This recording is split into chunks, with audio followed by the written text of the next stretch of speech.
G'day everybody and welcome back to the channel. Just a quick one tonight. We're going to fit a Picatinny rail to the new HOWA 1500 300 Win Mag. Alright, so this is just a quick how-to and a quick refresh how to do it all, and because we'll do this all on its own. So we've got the Night Force Picatinny rail. We're going to fit this to the rifle. Clearly there's no bolt in it, so the rifle's safe, no issues. Now, little things you're going to need. A pair of scissors.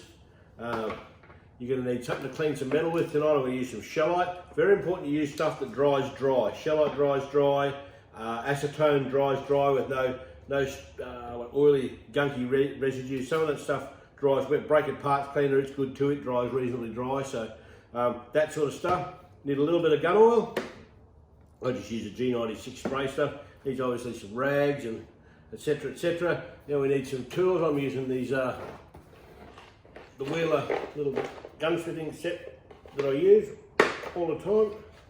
Oh, there it is. It's a little set of tools, and I'll use those. I'll use the Milwaukee Impact Torx drives, and just a little knick-knacks, few rags and all that sort of jazz. And we're going to secure it all down with some blue Loctite, the 243 blue Loctite. Again, do not use red. Do not use red Loctite, only blue. So there we go. Let's get into it. The first thing I'm going to do is I'm going to get the pick rail out of the packaging, and I'll have a bit of a read of the instructions on here just to check the torque settings. So we'll come back in a minute.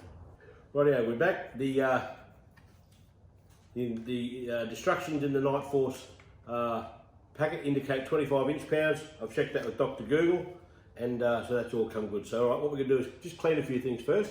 So pour a bit of shellite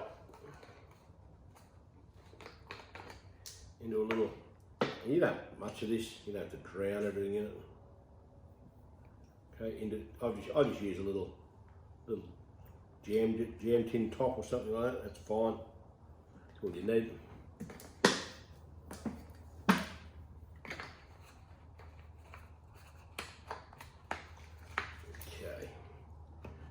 What we're doing with this, we're just going to clean all the metal surfaces. Just on that, we just give the rail all around it, all along it, just a good little paint up with the shellite. That'll just clean all the filth and gunk and goop off it. Now, be very wary. Shellite's quite flammable. They use that shellite stoves and all that sort of thing. Now we've got these, got your little screws. Give a little bath in there, and just leave them on the. Oh, if I can ever stop dropping them, that'd be nice. We'll leave them on the rack here just to dry. It takes a couple of minutes to dry these things, but it dries dry and dries rapidly. Okay, there we go, and we want to just a slight bit on the rifle, just to clean all any filth and oil and grease off the top of the action. Okay, where we're going to contact with that, it's fine. And as I have stated, the good thing about these cheap plastic stocks, you can get a bit of this acetone and shit on them. It doesn't hurt them. So all right, we'll let all this stuff dry out, and we'll come back. Righto, these things are all dry. We've got our rail, it's all dry. Top of our rifle's all dry. Our little screws are all dry. Now they're a Torx head screw. In the kit you get one of these TX15 little drivers. I think the grey ones are a little bit soft. I got my Impact ones here, my Milwaukee Impact ones, so I'll use them. So we'll bring you in close now so you can see all the ins and outs of see how it all pans out. This is really easy. It's really easy to do, so let's go. Alrighty, let's have a little close-up look at our rail, standard pick rail. Now that fits on there like that, and it's only going to fit one way because you've got a flatter back, a flat bit sort of for the flat of the rear receiver, and a nice rounder bit that sits over the front of the receiver. So all right, so what we'll do first, this is going to have metal to metal touch forever and a day, so I like to put a little bit of lube on it, just a bit, so I get me oil. Just put it on with your finger. That's all you got to do. You don't need to drown it. Just I might even put that on with a little bit of rag actually. So a little bit of rag just to wipe that over. Wherever we put that shellite or acetone or whatever you want to use, it doesn't really matter, they all work the same. Just enough there just to get a little bit of a, more of a protection than anything else. We'll just get him on there like that. Give him a nice wipe over around the receiver where we dried it out a bit. And he's fine. We've got excessive amounts of oil in that, so that's okay. Now we'll do the same thing with the rail, right? No, I think I've got enough on that. Just a little squirt like that. It's on there like that. And it's our two touching surfaces. Or two touching surfaces go under like that. We'll just get a little bit on him. And that, as I said, that's more of a protection because you're going to have metal to metal contact. And we want him to, we don't want to rust the top of the gun out or anything like that, nothing stupid. So let's get some oil on that. We'll sit him on top of the rail. We put that around the wrong way. That looks better. There he goes. Now, our little screws. So what we're going to do with these, we'll put some little Doppler Loctite on all of those, and I am going to use that little supplied Torx 15 driver, just to get these screws down and the rail secured to the rifle. A little drop of blue Loctite, because you can crack this with tools. If you use the red stuff, you'll have to heat things to get it off or blow it up with dynamite. You don't want to do that. Okay, that's enough. We don't want a great clobs of Loctite on this. So, not much on that one. Put a little bit more on him.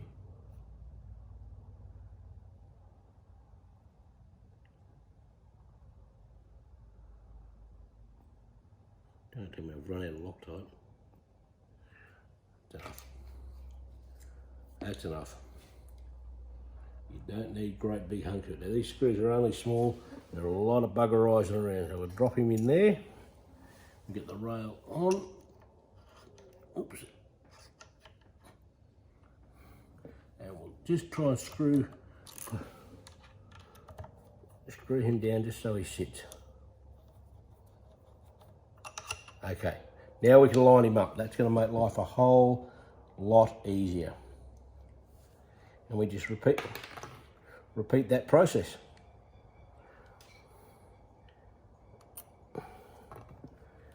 These little screws, it's all so finicky.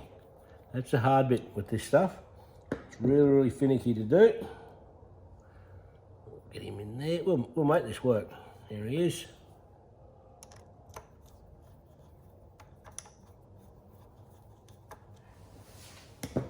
Another one go. Here he is. He's lost his Loctite. I'll put a bit more on him. There we go.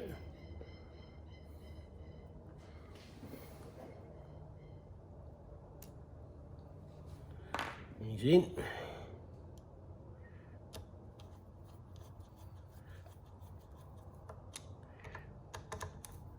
Right, and there they are. The rail's on now. It's on the rifle. Now I've nipped these up. They're only just nipped up. There's no real tension on them. I'll give these a quick clean. Let's get some of this Loctite and shit off it. Just give it a quick little clean just to clean it up a bit. Oops. Now we'll get our wheel of tension wrench, a fat wrench, this little fella here. Now we're going to put 25 inch-pounds on these. So what I'm going to do is I'm going to take it up to 15 first.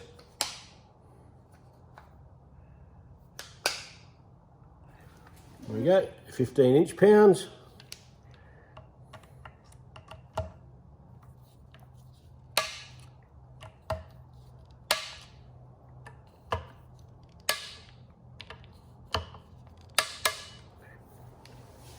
I'll go to 20 inch-pounds.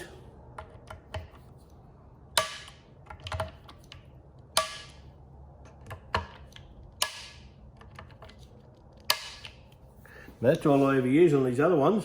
On those Nico Sterling rails, they all say 20 inch-pounds, but this one says 25, so 25 it shall be.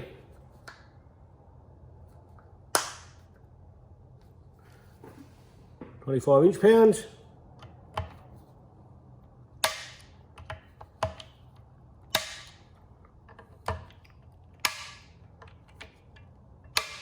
Right, done. And that's how we fit a Picatinny rail. It's really easy. Just make sure we wipe that all, make sure you get all the Loctite and all that shit off there. And then we give it all a wipe over and get our handprints off it, and we're good to go. Good to put a scope on that. So yeah, the other thing I ever do is I wait about 15 minutes and I just give these another hit at the 25 inch-pounds, and then that's it. She's done as far as I'm concerned. And I put a scope on that probably the next day, just give it overnight just to set properly. So there we go. Hope that helped, and I hope you got something out of it. And again, these are the little things you can do yourself that gunsmiths will charge you money for. They'll really charge you a lot of money for. And this, you don't like a lot of people don't even use torque wrenching. That you can do it all yourself with stuff you can buy from Bunnings. So there we go. So as I said, hope it helped. Please like this video if you got something out of it. I hope you did. Please subscribe to my channel. That'd be really good. So until next time, keep a keen eye, shoot straight. See ya.